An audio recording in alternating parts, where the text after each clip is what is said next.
What's up, Liron here, and in this episode of Painting Masters, we'll be looking at work by Dusan Djukaric. I hope I'm pronouncing his name right. Djukaric, I think it is. A Serbian watercolor painter, and you'll notice that his style really reminds, at least me, he reminds me of Joseph Zbukvic, so I absolutely love it. If there's one thing I do think, I don't want to say he rises above him, but something that really popped for me is his compositions. They're very good, they're very efficient, effective, and original, I would say.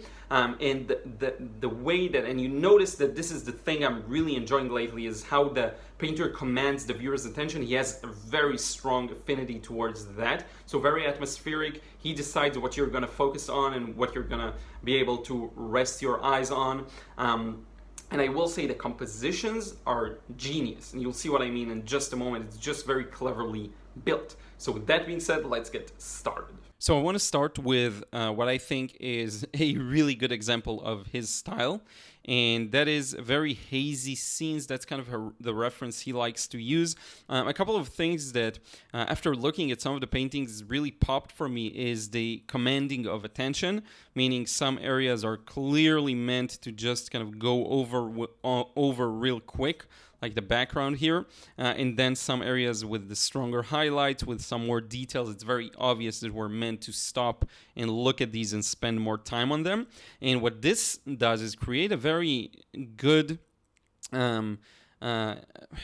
good interaction of your eye with the painting, because on the one hand you enjoy the sharper details and the more tight-knit areas, but then you have some places to rest your eyes on. And in addition to that, his compositions are really good. And if you notice, just for example, if you look at this boat, the shadow under it was really done in one go. It's like 1, 2, 3, 4, 5, 6, like 6 brush strokes, and that's it, which is really cool and beautiful. And it seems like he takes to the extreme the areas that he merges together. Kind of reminds me of Mark Foley in that way, and I love it. This is something I'm working again on doing more of. And his compositions are excellent, and I love the details he does drop in the areas that are farther at the back or are lesser importance. Even if you look at this bell tower, there's a bell in here, you can see it. And the holes for the windows here, it's just beautiful work. Nice composition, sharp, crisp lines in some areas, very blended in others. So that's the gist of it. Now I wanted to show you some less cliche kinds of paintings. There will be some more cliche boats and stuff like that, but I do want to show you some more not so typical painting subjects, and this is one of them. I love it. Rainy days are popular, but in this regard, this subject selection, and he does that a lot with the extreme vertical orientation, and I think it works really well. When you look at it from afar, actually, it looks so real, and I love it. And the background gives you just enough information to figure out that this person is about to cross the street, or there's a tram here, and that's really, really interesting. So let's move on to another one. I will use this painting to demonstrate my point again. His compositions are top-notch. In the way he structured this scene is great. I love the way that there's this arch, then we have this strong diagonal, the lamp meeting it, and then we have this strong diagonal kind of mimicking this one. And I really like it. It's so good. Now, again, let's zoom out. I love doing it, and I find it very helpful. If you zoom out and you look at this, you can see that the very basic composition, forget about the details, forget about what you're looking at. You see there's this strong shapes in curves, and then straight lines and diagonals. It's just so beautiful. I forgot where this is. I don't remember if it's Venice or somewhere else, but I know this is a very popular place. I'm always corrected when I get it wrong, but I recognize this statue already, so you let me know where it is exactly. But he's really, really talented when it comes to compositions. Another extreme vertical, which I love, and if we zoom in, you'll notice how this one is more of a sketch. So this may have been done plein air, just real quick, to get the gist of the scene and move on. And the composition is excellent. You see, the way these two buildings are kind of parallel to one another, but they have some differences between them, I think works really well in guiding our eye. This is kind of a left border. and that helps us to ground us within the scene. And then this building in the background, it kind of mimics that, but it's lighter, it's more at the back, and it's very simplified, especially at the bottom. But when you're at the bottom, you already have the bridge to focus on and the people and the boats that kind of lead you in and out. So very interesting. I think a real master of composition, if I had to say something, regardless of the usual, mastery of technique, obviously, very cliche references to some extent, which I love. I don't care. I don't mind that. He paints really similarly to Joseph Zbukvic, in my opinion, but the difference, I think he's compositionally even more, at least for me, entertaining. Here's a bit of a weird one. I want to show you again the not so cliche. So notice all the colors, lots of secondary colors you have here, the purples and the oranges and some turquoise greens and blues. That work really well. And again, very simplified work. You see some backgrounds here. This happens when you put in the very wet wash next to a darker, drier wash, and it kind of seeps into it. And you can see by the negative painting that this is a rather simplified and small piece, but still works beautifully well. Let's see another one. And I love this boat, by the way, in the background. I love how he treated it. Here's another smaller one. Again, simplicity wins, and there isn't really a lot here. But notice how, again, he cares for the shapes. You have this angle here, diagonal line, and then these more kind of straight lines, verticals, horizontals, and the reflection, all done masterfully well. And again, the magic is in simplicity, because in the simplicity, you can really tell the skill of the artist. Some scenes appear to be complex, but are actually simpler and can hide your flaws. But he's really going for it in these more simplified scenes, which I love. Here's another kind of cliche scene, but beautiful. I love it. I love how he just put this detail in with a dry brush, like one go, and that's it. And there's a lot of elements of height in his work that work really well, like one major shape and then another shorter major shape, which I find to be really, really cool. Here's another beautiful one. This reminds me kind of Amit Kapoor's work, in that he loves to choose these kinds of scenes and the corners, the street corners, the large-scale paintings, and this is a beautiful one. And the magic here comes from these sharp shadows and contrasts. For example, this corner really casts a huge shadow onto the junction, and then you have all these lines of the details that become elongated because of the hour, maybe close to sunset, and all the people that cast very long shadows.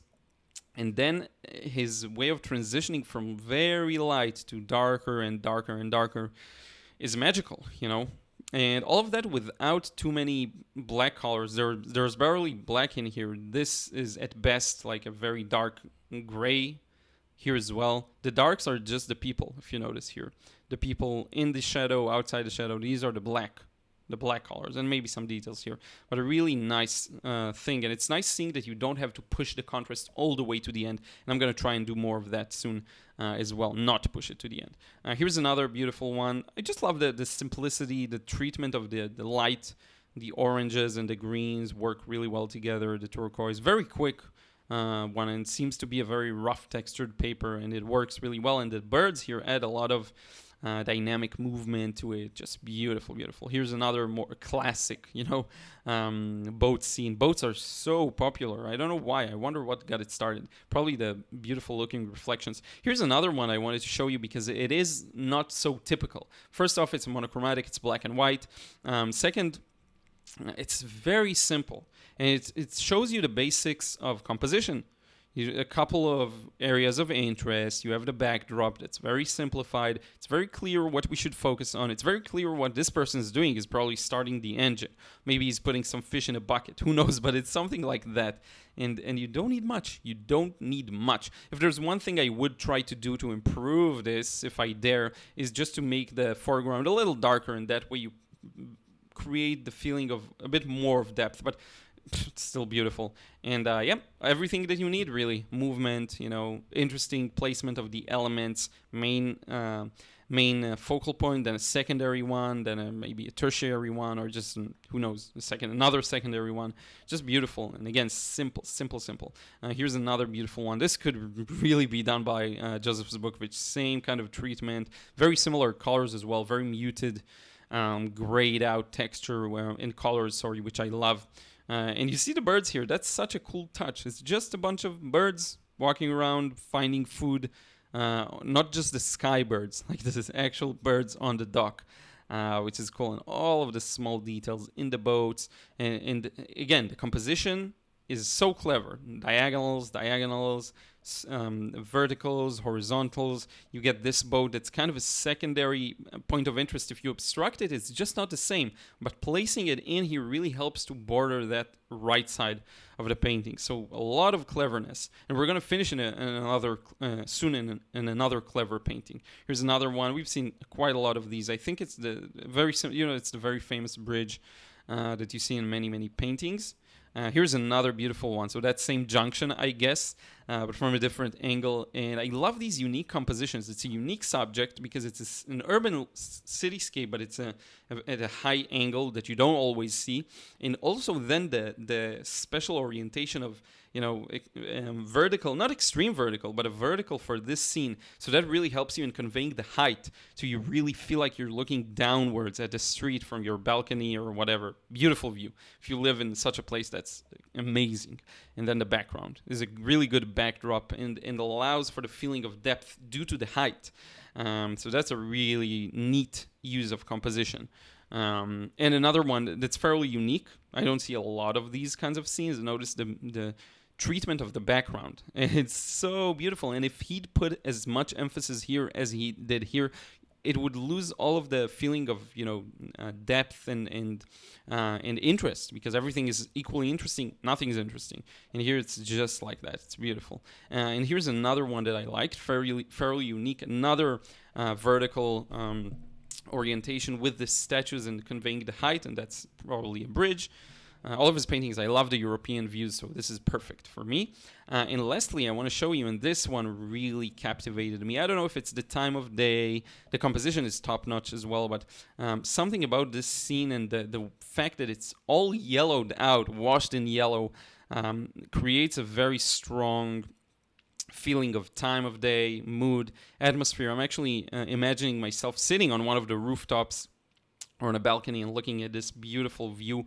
And the main thing here that works well is the large shapes. As always, it's always about the basics. So if we zoom out, you see we have this lots of verticals, lots of horizontals, but then one big vertical that cuts through everything, and that works out really well. And to further improve this impression, he kept the background fairly light and then put in this huge dark element, and on top of that there are a couple of highlights to bring out the feeling of contrast in it, and it's very obvious to us what the focal point is. Everything here, notice the treatment of the bottom left area, just nothing in here, and still very realistic. Look at it from afar. It's a photo, it's a picture, it's a who knows what it is. It's just majestic, and this is the type of scenes that I like the most. I wanted to finish with a bang, and this one is really a good example for that. And I love all of these backgrounds and blossoms, all of these small details. They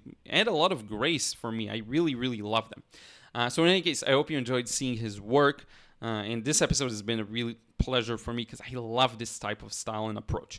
So with that being said, let's wrap it up. So thank you so much for watching this one. I did this episode following many requests to review this artist, and I am trying to review less obvious artists and that may not be well known online but have a huge name locally, or are very successful with the establishment, so to speak, but don't necessarily produce a lot of content. So let me know if you have any other requests or recommendations for artists that I should review. All of my ideas come from you, so if there's anything you want me to feature, anyone you want me to feature, let me know. Plus, if there's anything you want me to talk about on the regular tutorials or anything like that, let me know what you're struggling with, what you need help with, what's giving you a hard time with sketching and watercolor and sketching for a watercolor. Whatever it is, I will be happy to help. Don't forget to drop a like if you enjoyed this one, and also subscribe and hit the bell button to receive notifications. I will see you again in another vid real soon.